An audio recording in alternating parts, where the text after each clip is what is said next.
Assalamualaikum warahmatullahi wabarakatuh. Selamat malam pemirsa Jambi TV. Senang sekali saya Ratna Dewi kembali malam ini menjumpai Anda dalam program Kupas Habis edisi perdana pasca rehat Ramadan dan Idul Fitri 1438 Hijriah. Kami segenap kru Kupas Habis mengucapkan minal aidin wal faizin, mohon maaf lahir dan batin. Pemirsa, malam ini kita akan membahas persoalan salah satu isu yang paling penting yang ada di Provinsi Jambi, yaitu persoalan infrastruktur. Tema kita adalah membenahi pembangunan infrastruktur KPU-an Provinsi Jambi. Pemirsa, sebagai sebuah provinsi dengan topografi wilayah yang beraneka, Kabupaten Kerinci, Bungo, Merangin, Tebo dengan dataran tingginya, kemudian Tanjung Jabung Timur dan Tanjung Jabung Barat dengan dataran rendah dan pesisirnya, menyebabkan persoalan infrastruktur masih menjadi PR serius bagi Provinsi Jambi. Hal ini terlihat dari diangkatnya persoalan pembangunan infrastruktur sebagai tema Musrenbang RKPD Provinsi Jambi tahun 2018 yang diselenggarakan pada bulan April beberapa bulan yang lalu. Pemirsa, Anda juga mengetahui bahwa membangun infrastruktur bukan persoalan membangun Candi Prambanan yang kemudian harus selesai dalam satu malam. Harus ada skala prioritas dan target-target setiap tahunnya yang kemudian diprioritaskan oleh pemerintah. Malam ini kita akan membahas tema tersebut dengan 3 narasumber saya. Yang pertama adalah Pak Alfiansah, Kabid Pengembangan Wilayah, Sumber Daya Alam dan Lingkungan Hidup dari Bapeda Provinsi Jambi. Bang Alfiansah, terima kasih telah hadir malam hari ini. Masih pakai baju dinas, nampaknya memang belum pulang ke rumah, saking seriusnya ini ya Kabinet Jambi Tuntas. Kemudian ada Bung Saiful Roswandi, perwakilan dari Insan Media. Terima kasih Bung Saiful telah hadir malam ini. Kemudian ada tokoh masyarakat kita Bang Kemas Faruk. Terima kasih Bang Faruk yang sudah hadir juga pada malam ini. Baik, pemirsa Jambi TV, saya akan memulai diskusi kita langsung kepada Bang Alfiansah. Bang Alfiansah, 60 tahun sudah umur Provinsi Jambi, tetapi persoalan infrastruktur memang masih terus-menerus kita prioritaskan. Gubernur sebelumnya juga Jambi Emas punya prioritas-prioritas tertentu.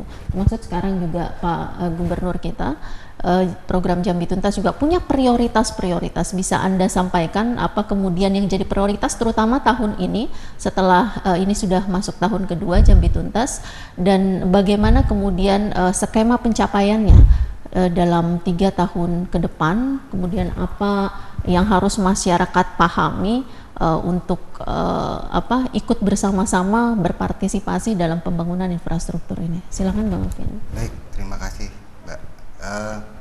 Terkait dengan Provinsi Jambi, kan sebenarnya payung perencanaan kita adalah rencana pembangunan jangka menengah Provinsi Jambi 2016-2021 RPJM Provinsi Jambi.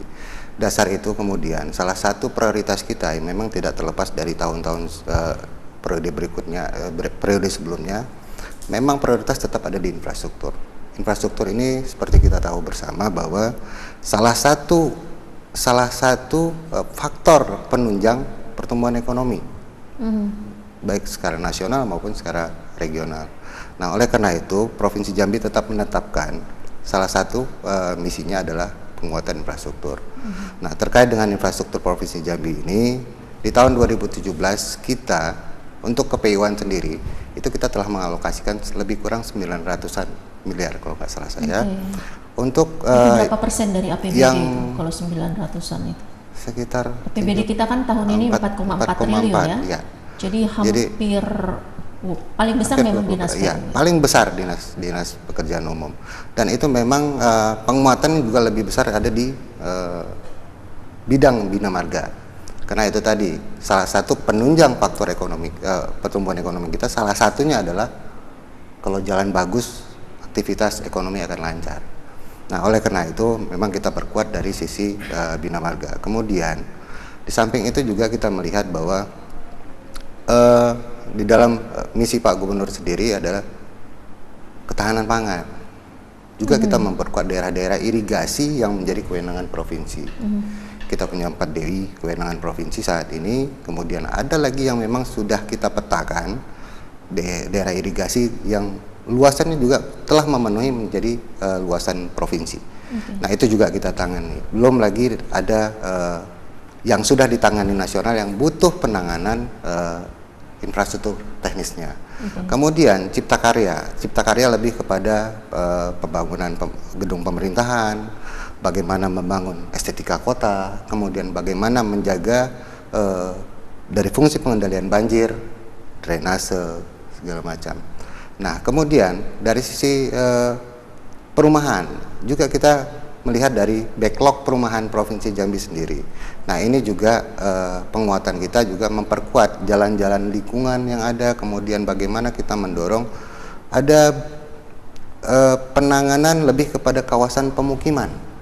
Jadi kita memang mencoba memfokuskan sebenarnya kalau kita bicara penanganan, kalau kita berbicara terpencar-pencar, Pak, Bang, kita tidak akan nampak fokus.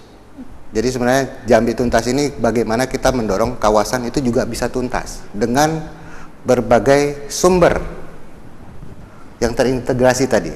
Baik Cipta Karya bisa kontribusi, kemudian bagaimana mendorong jalannya bagus, irigasinya bagus. Nah, ini juga berdampak kepada sektor lainnya. Pertanian juga bisa.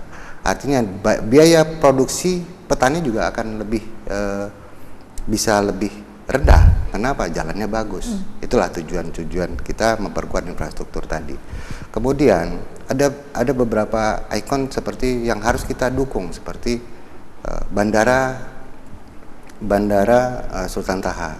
Karena kita juga punya kewajiban untuk mendorong akses jalan menuju ke bandara itu sendiri.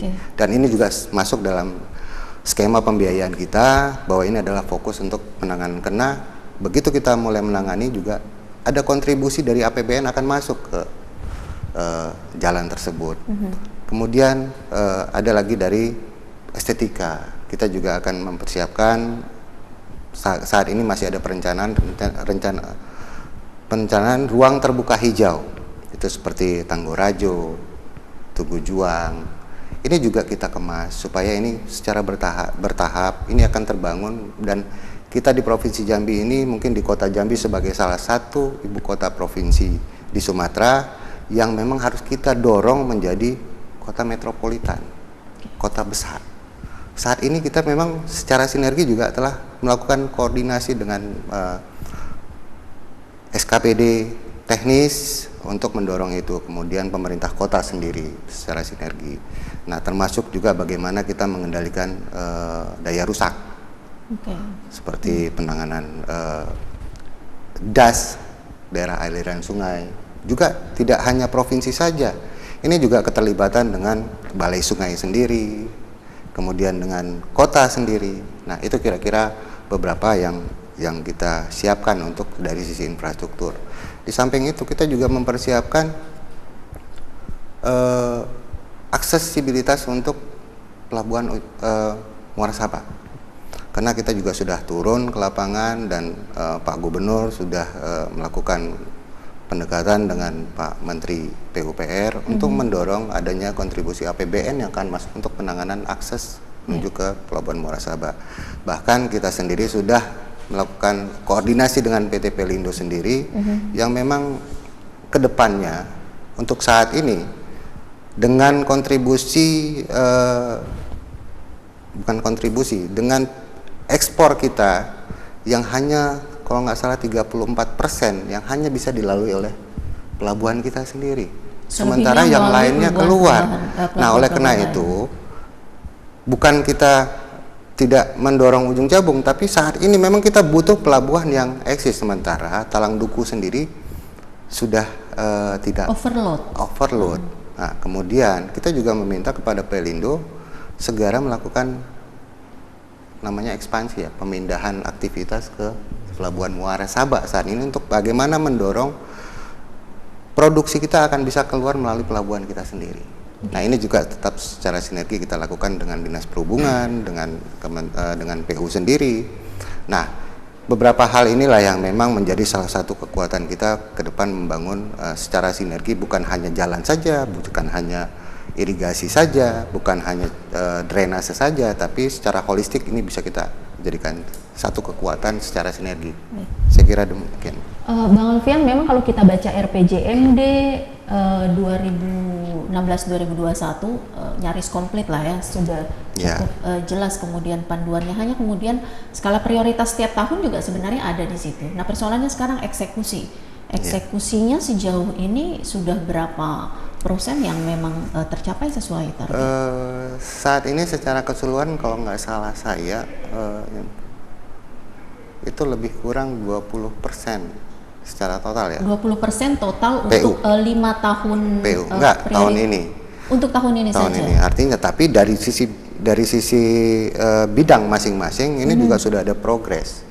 Progresnya Bina Marga cukup naik karena mungkin memang karena proses keterlambatan tadi, keterlambatan apa proses lelang. Nah, baru bisa dilaksanakan. Mungkin ada yang sebelum puasa kemarin atau pas lagi puasa ini baru berjalan. Nah, ini juga saat ini juga sudah mulai aktivitas secara keseluruhan, termasuk seperti ruas-ruas yang sangat prioritas, sangat memberikan dampak secara ekonomi seperti Panderokan Sungai Bahar sudah kita lakukan penanganan walaupun ini baru tahap awal.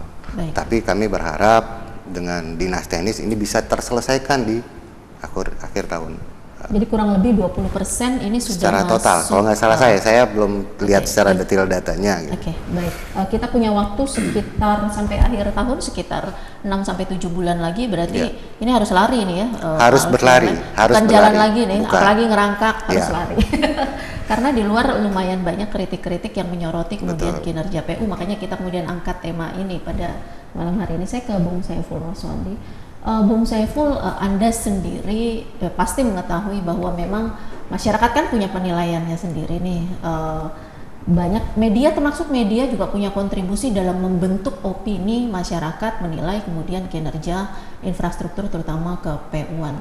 Anda menilai sejauh ini bagaimana peran media, apa yang mereka sampaikan sudah objektifkah dengan mempertimbangkan memang pembangunan ini memiliki berbagai kendala, karena bagaimanapun media inilah yang hari ini membentuk framing di masyarakat dalam mengevaluasi kemudian kinerja PU. Betul. Jadi begini, kalau yang dikatakan media itu memang tak lebih dari apa yang mereka beritakan itu adalah sesuatu yang fakta dan itu menjadi faktual. Dia tidak hanya sebatas membentuk opini yang tidak pada faktanya. Kembali kita melihat sejauh mana kita, kalau media melihat bagaimana progres pembangunan hari ini misalkan, apalagi terutama yang di bagian Dinas Pekerjaan Umum Provinsi Jambi. Kenapa demikian? Karena memang sebagian besar pembangunan kita itu dan sebagian besar anggaran itu terbesar malahan itu memang di Dinas PU. Jadi itulah menjadi daerah vital, dinas vital di mana progres ini tak terlepas juga dari apa yang publik lihat sendiri juga, tidak hanya dari kacamata media. Kalau misal hanya melihat dari sisi dinas KPU-an, sampai hari ini memang belum ada yang bisa dilakukan. Belum ada yang bisa dilakukan dalam pengertian sejauh mana program Jambi Tuntas itu, khususnya yang menjadi tanggung jawab di dinas PU itu, tereksekusi sampai hari ini. Bayangkan saja, seperti yang disampaikan ini baru berbicara anggaran di bagian infrastruktur yang 900 miliar lebih. Kalau di dinas PU itu kan lebih dari 1 triliun anggaran tergelontorkan di sana.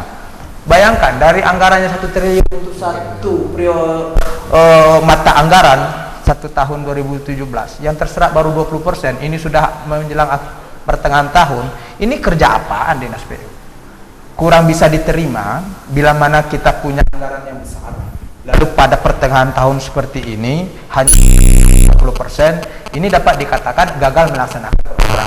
Kalau Anda melihat atau media melihat faktor utama penghambat apa? Kalau Alfian kan mengatakan faktor utama dalam ini kan sama dengan sebuah organisasi. Dalam sebuah organisasi ada program yang tidak tereksekusi dengan baik, ada program tidak dijalankan dengan maksimal, itu tak terlepas dari cara memanage program itu sendiri. Yang bertanggung jawab dan paling bertanggung jawab memanage program di sebuah organisasi KPU-an ya kepala dinas PU.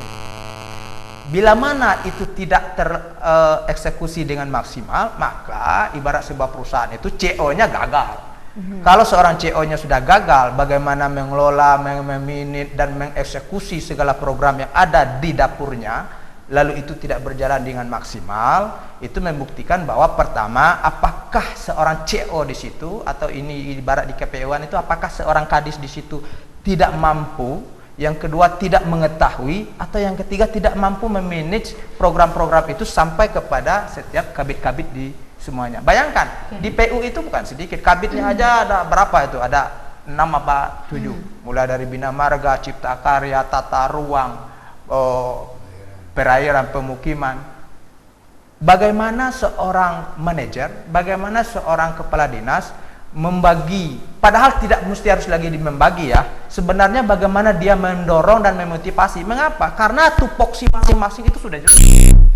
Tugas pokok fungsi dari setiap bidang itu sudah jelas, sudah terkonsep dan sudah menjadi regulasi, tinggal mengeksekusi. Nah, jadi problemnya memang tinggal lagi sepiawai apakah seorang kepala dinas memanage anak buahnya, mendorong anak buahnya atau memotivasi anak buahnya sehingga program di bidang masing-masing tereksekusi dengan baik. Itu pokok terpenting seorang manajer. Tapi juga jadi catatan kita bahwa memang tahun ini serapan anggaran secara makro Provinsi Jambi itu memang masih rendah, termasuk juga dinas-dinas lain, bukan hanya PU. Artinya apa yang dialami dinas PU sebenarnya juga dihadapi oleh dinas-dinas lain. Ya benar, apa yang dialami dinas PU kuat dugaan memang dialami oleh dinas lain. Tapi kita harus menyadari bahwa terbesar anggaran artinya dia menjadi tol ukur. Biar bagaimanapun andai kata di dinas lain bagus regulasi atau eksekusi programnya, kalau di mandeknya di PU yang hampir 30% anggaran, 1 triliun lebih anggaran monggok di situ, lalu itu tidak bergerak, itu tidak nampak pembangunan di Jambi. Maka di samping besarnya anggaran dan juga program anggarannya itu adalah hal-hal yang vital yang bersentuhan langsung dengan masyarakat.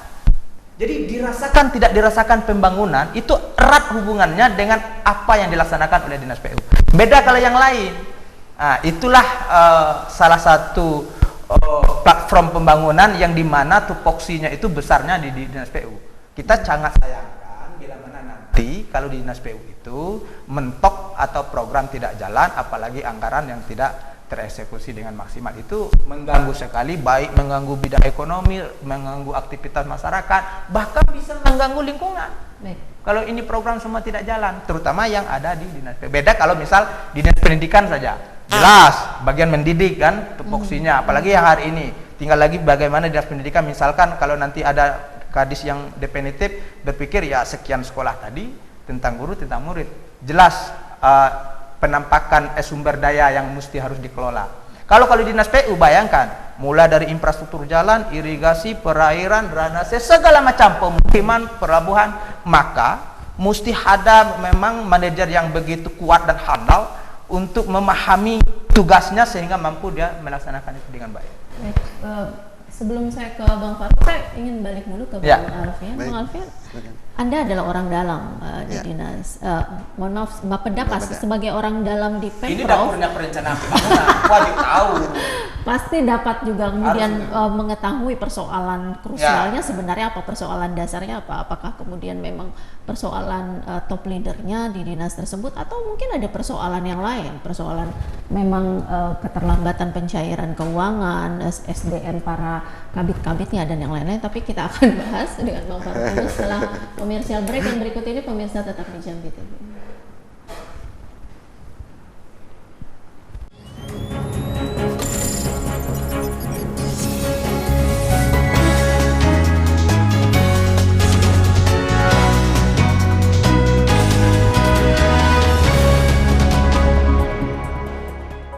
Pemirsa, kembali lagi dalam sesi kedua Kupas Habis membenahi pembangunan infrastruktur KPU-an Provinsi Jambi. Saya ke Bang Alfian. Bang Alfian, tadi Bung Muro sebagai insan media sudah ya ada evaluasinya sedikit. Bapeda sendiri sebagai institusi perencana, pengawas, pengendali pembangunan, apa yang dilakukan untuk mendorong percepatan kinerja PU yang masih dinilai lambat oleh masyarakat? Baik, salah satunya itulah tadi yang saya sampaikan bahwa Bapeda selaku perencana, tadi yang saya sampaikan bahwa progres ini salah satu fungsi kontrol kita.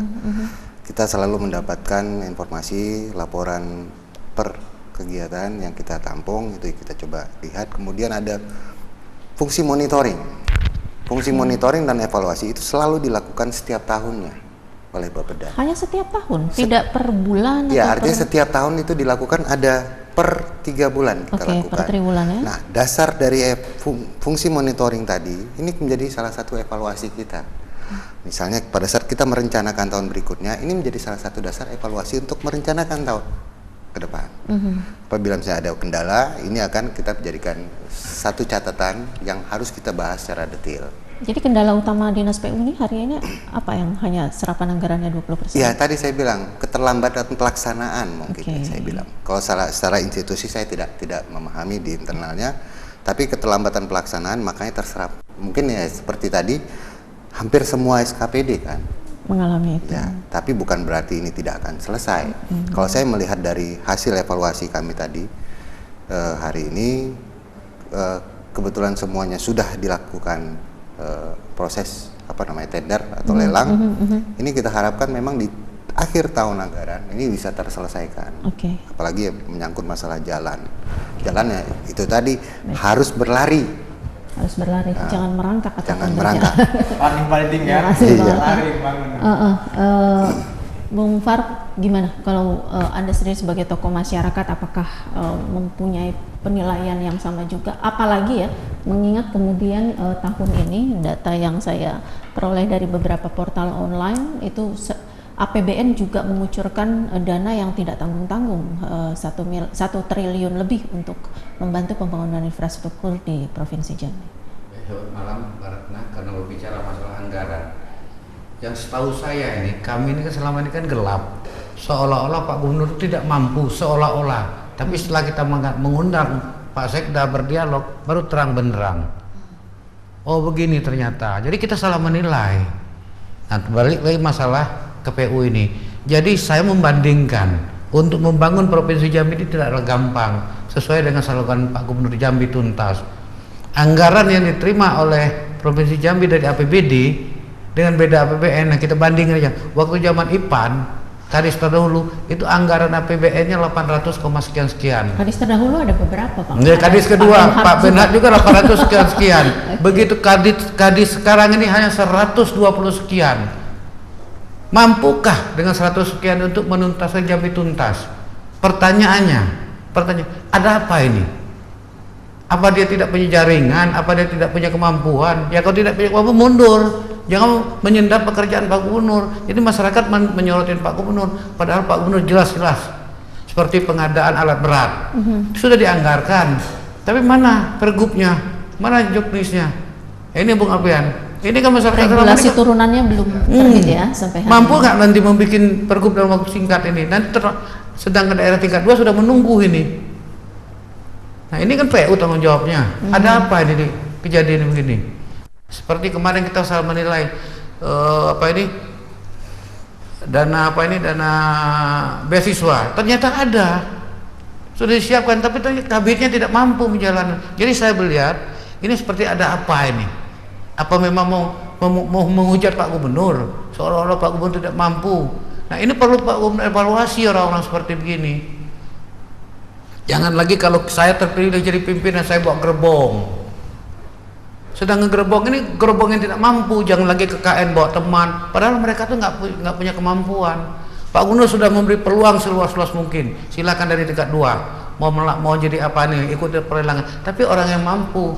Setelah mereka dinaikkan di kelas 0,0%. Jadi kalau berbicara keterlambatan ini, Bung Alfian, Anda kan baru masuk. Siap. Ya, saya takut keliru menjawab, kan baru dilantik kemarin.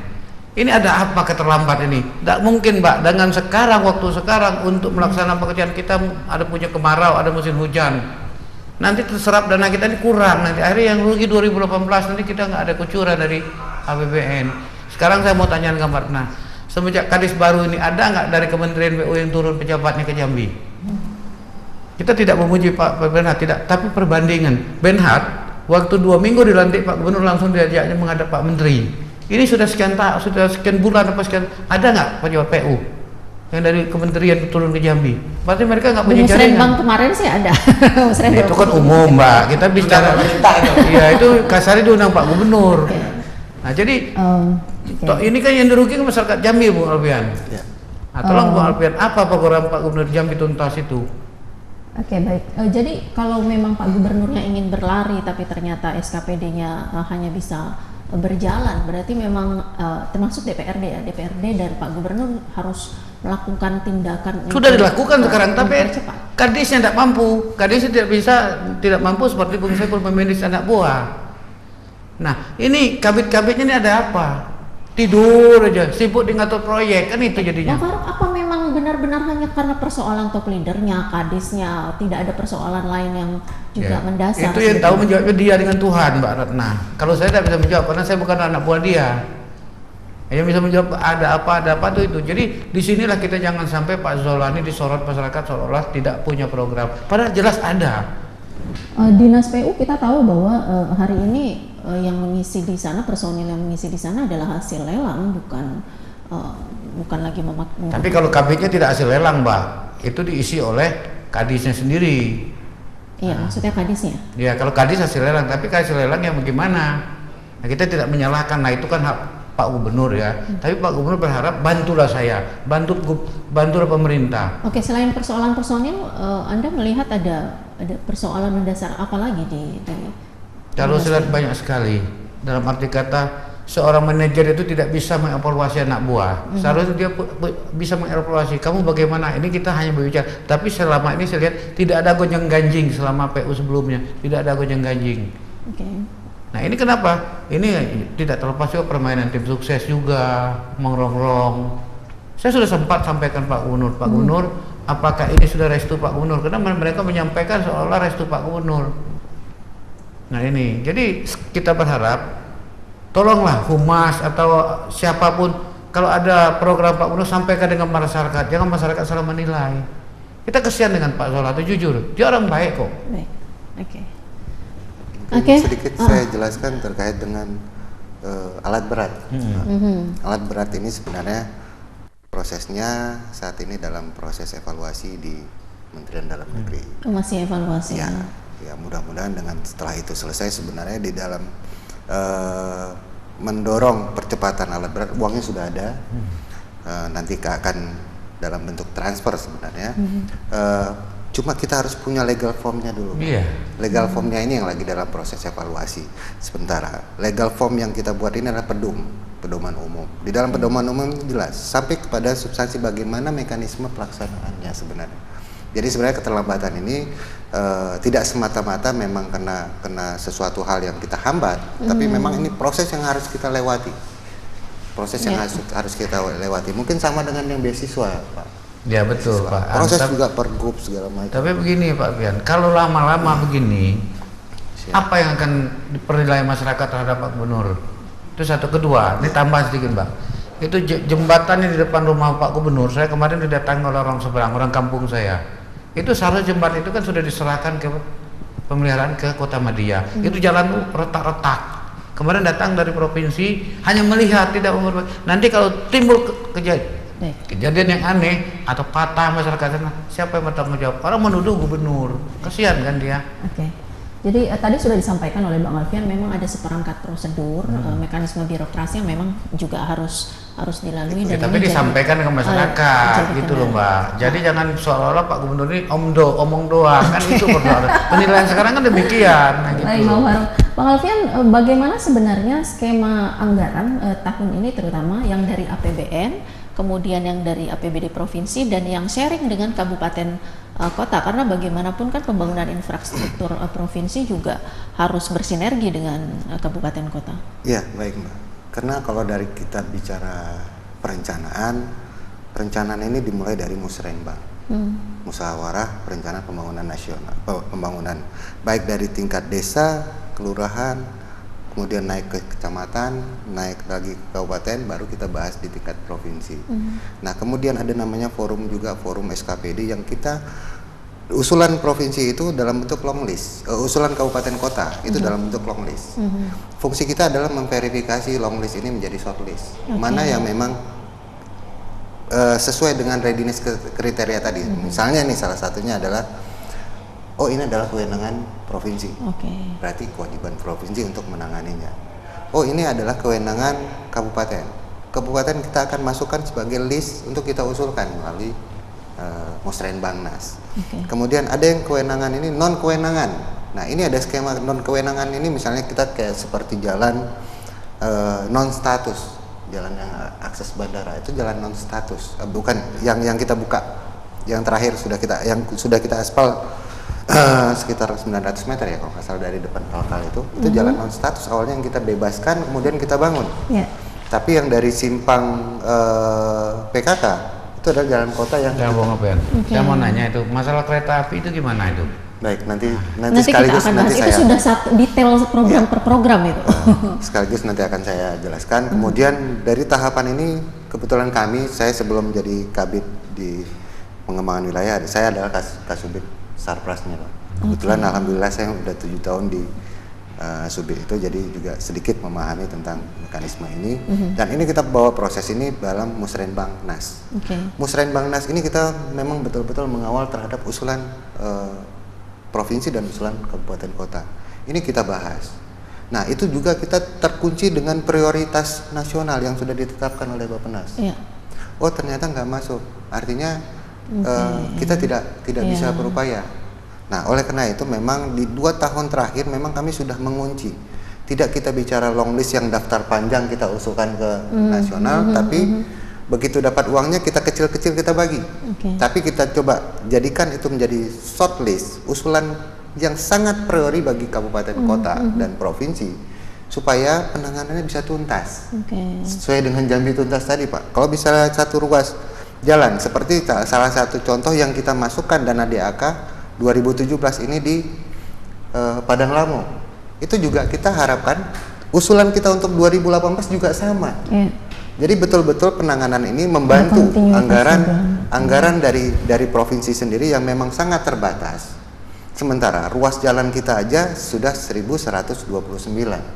Dan saat ini kita lagi updating data untuk penetapan SK baru jalan SK Pak Gubernur yang baru tentang penetapan ruas jalan provinsi.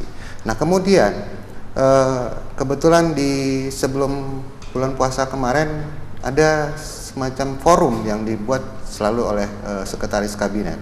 Itu ada namanya Ratas, rapat terbatas penetapan proyek strategis nasional.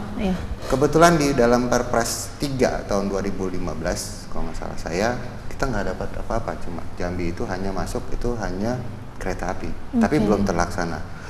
Namun kita juga secara intent untuk mengawal itu, Pak. Secara intent kita mengawal itu. Bahkan saat ini seperti kereta api tadi, kita menunggu penetapan trase dari pusat. Kemudian ada namanya yang dulu tidak masuk jalan tol, pada saat penetapan PSN Perpres 58 tahun 2017 yang baru keluar, itu sudah masuk jalan tol. Jadi cukup rumit ya, karena di nasional juga nanti akan dikunci lagi apakah ini relevan dengan nawacita Jokowi, ada program-program prioritas nasional. Jadi nggak sembarangan kemudian kita mau bangun ini lantas bisa dieksekusi, itu yang harus dipahami oleh masyarakat. Bung Saiful, saya ingin komentar Anda tentang komitmen media ke depannya, tapi nanti Bung Faruk juga, karena tadi menanyakan kereta api ini salah satu ternyata yang kita cuma kebagian itu doang. Pemirsa, setelah komersial break yang berikut ini tetap di Kupas Habis.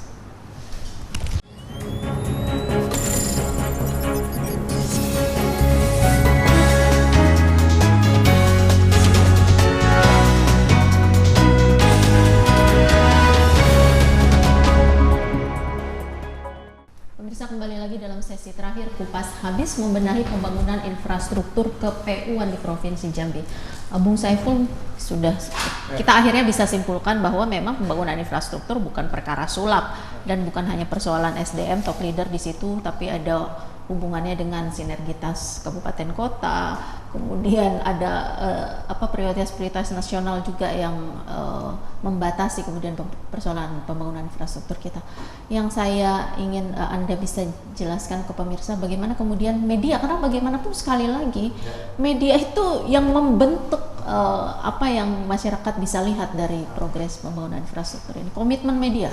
Pertama ya, pemerintah hari ini khususnya misalkan kalau kita berbicara soal infrastruktur KPU-an, tolong yakinkan media Sehingga media itu bisa membuat opini yang memang fakta dan memang membanggakan dan menyenangkan masyarakat.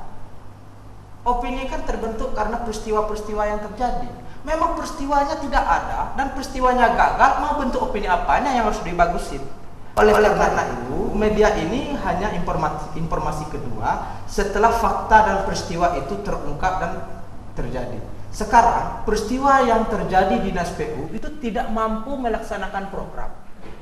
Tentu, media akan mempublikasikan bahwa Dinas PU gagal melaksanakan program dan itu fair sesuai dengan fakta. Media juga tidak ingin hanya mendengar cerita-cerita pembangunan. Kita tidak sedang berdongeng hari ini soal membangun. Apalagi dengan ungkapan klasik bahwa membangun bukan persoalan Aladin, Simsalabim. Ini ungkapan nggak benar lagi di zaman modern. Itu menjadi alibi pembenaran. Wah, ini kan baru 1 tahun anggaran. Ini kan baru 2 tahun anggaran. Ini mau berapa tahun anggaran mau membangun? Misal ini ungkapan yang sangat reaksioner. Misal satu contoh kecil saja. Bagaimana kemudian ada prioritas nasional Jambi ternyata tahun ini hanya kebagian yang namanya sinergisitas pembangunan untuk anggaran 2017 sudah lock. Semua sudah teranggarkan, semua sudah tercatat, semua sudah terprogram, jangan dibahas. Pertanyaannya eksekusinya sampai di mana? Kita ini tidak sedang berkhayal, kita sedang berbicara fakta. Anggaran 2017 yang di Dinas PU 1 triliun lebih Anda gunakan untuk apa? Anggaran 2017 yang 4 triliun lebih di Provinsi Jambi Anda gunakan untuk apa? 4,4. Ini terlock loh. Nggak boleh lagi digoyang-goyang, sudah terregulasi. Pertanyaannya pelaksanaannya bagaimana? Masyarakat nunggu nih, masa ya sampai saat 20% serapan ini berjalan tidak roda pemerintah. Misal contoh program legal draftingnya tadi, Boleh, dokumen konten. legalnya yang hari ini masih dievaluasi Boleh, oleh saya catat. nasional. Apakah Perlu media diingat. pernah memberitakan hal Nggak tersebut? boleh diingatkan, ingat satu-satunya SKPD yang saat ini pertama kali definitif itu Kadis PU. Oke. Pertanyaannya, masa ya Kadis definitif tidak bisa bergerak? Yang lain kita maklumi karena peltu. 6 bulan peltu mau 1 tahun peltu itu urusan Pak Gubernur. Tapi yang sudah definitif lalu tidak bisa bergerak, ini orang tidak bagus bekerja. Sederhana, masyarakat berpikir sederhana. Jadi bagi Anda tetap kuncinya itu. Wah, tetap itu perlu diingat. Mereka itu ya perlu diingat. Setiap SKPD pejabat termasuk Bang Alfiat ini pembantu Pak Gubernur. Yeah. Membantu apa? Membantu program visi misi Pak Gubernur dalam platform Jambi Tuntas. Baik. Setiap SKPD punya visi dan punya misi tersendiri yang tersinkronisasi terhadap visi Jambi Tuntas. Okay. Pertanyaannya, visi misi mereka yang sudah dibuat hari ini apa kabarnya? 1. Terus yang kedua, program mereka jelas.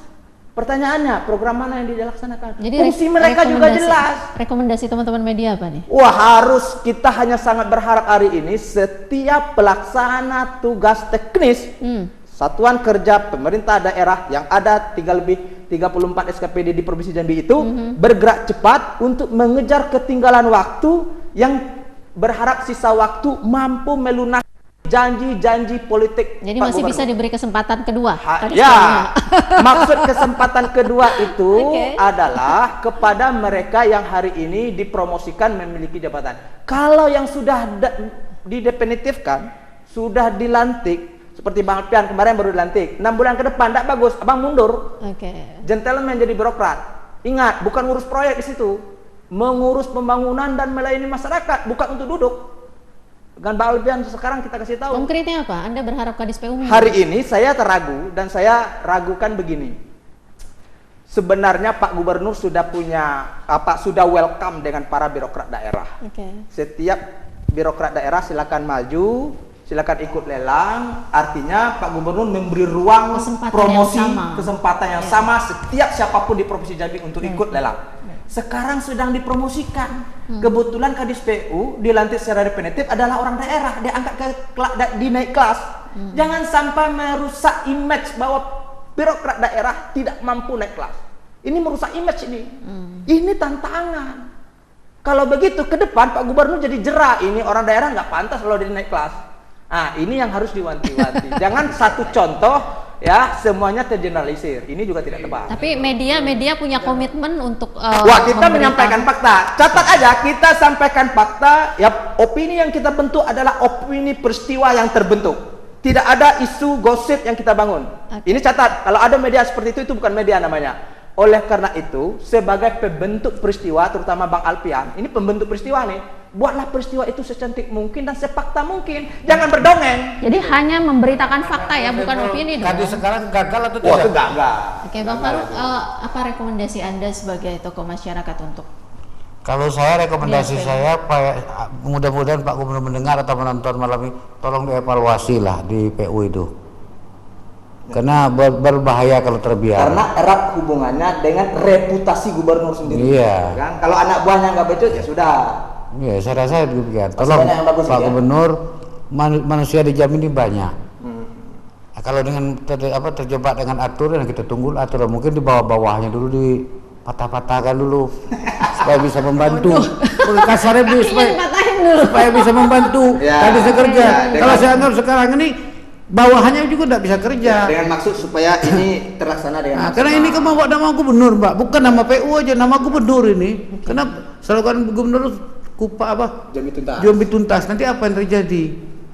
Nah, itu yang perlu kita ini. Kita bukan apa-apa, kita mendorong Pak Gubernur. Sekarang Pak Gubernur sudah welcome semua. Anggaran dicarikan, apa dicarikan. Jadi Anda sepakat dengan Bung Ros harus ada evaluasi terhadap Iyalah, iya. personal yang di dinas. membangun itu bukan mendongeng.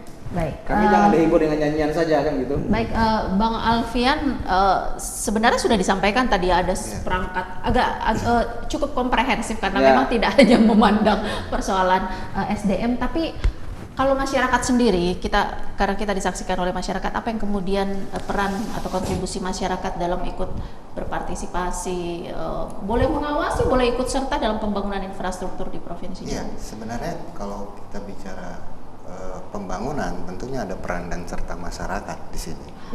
Fungsi kontrol salah satunya ada di masyarakat. Ya, salah satu yang muncul di media sekarang ini adalah salah satu fungsi kontrol.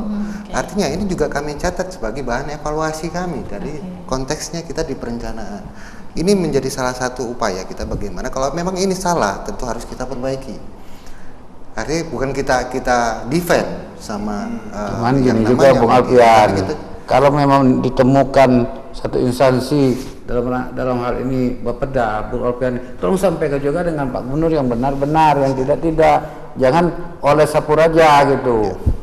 Nah itu, jadi minimal kan untuk rekomendasi Pak Gubernur, mungkin Pak Gubernur mencarikan solusinya gitu. Karena kita ini bukan malaikat Bung Alfian.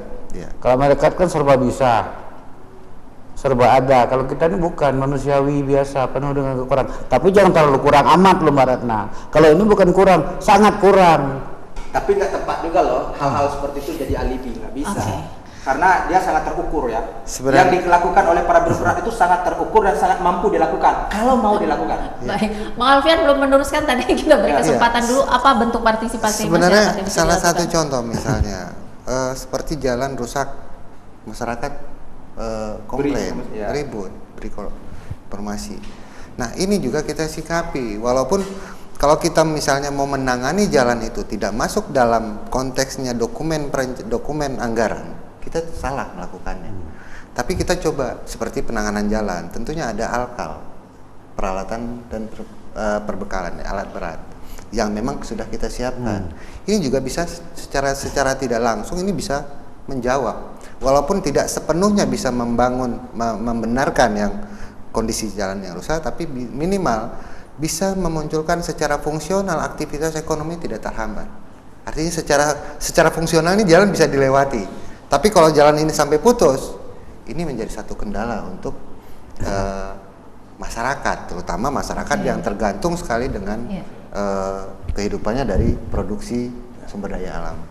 Saya kira mungkin itu, Mbak. Oke, jadi masyarakat juga harus memahami bahwa pembangunan Harus infrastruktur bukan sekedar jalan yang baik, tapi ada interkoneksi di situ, Betul. ada peningkatan ekonomi yang akan berefek juga di situ. Yang penting Kemudian- pembangunannya itu berkualitas, Ya. sehingga punya azas manfaat yang luas terhadap masyarakat. Baik. Ya. Kalau tidak berkualitas ya tadi rusak, putus Rusak. segala macam kan. Jadi Baik. repot jadinya. Pemirsa, sudah 1 jam kita membahas pembenahan pembangunan infrastruktur KPU-an di Provinsi Jambi. Bang Alfian, Bung Ros, Bang Faruk, terima kasih telah hadir berbagi banyak hal dengan pemirsa. Sebentar Mbak, tambah sedikit Mbak. Masih nambah Bang Faruk. Saya kalau PU tidak membenahi diri, sebulan sekali atau seminggu sekali saya akan mengkritik di Jambi TV. Itu. Karena saya bertanggung jawab juga kepada masyarakat Jambi dan masyarakat Jambi pengen puas gitu. Kita yakin Itu Pak bentuk Gubernur kontrol. pasti respon. Itu bentuk kontrol masyarakat. Iya. Baik. Pak Gubernur Tetap harus bertanggung jawab ya, Bang? Iya, harus. Oke, baik. Kritiknya tetap harus bertanggung jawab.